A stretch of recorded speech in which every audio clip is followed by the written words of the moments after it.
Hi everyone, welcome back to another video from Wake&Tech. In this video, we will be learning how to log in to Shopee account. To log into Shopee, first of all, go ahead and open up a web browser. In the URL box, type in shopee.com and search. From the welcome screen, go ahead and select your country or region. After you do that, you'll be taken to this page where you can see the login screen. To log into your existing account, type in your phone number, username, or email in the first tab. Make sure to enter the correct credential. After entering your credential, go to the next field and type in your correct password. If you don't remember your password, click on Forgot Password and follow through the reset process.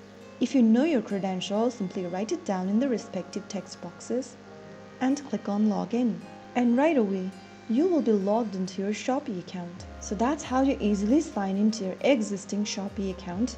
If you found the video helpful, don't forget to like, share, and subscribe for more tutorials like this. I will be back again in the next video. Stay tuned till then.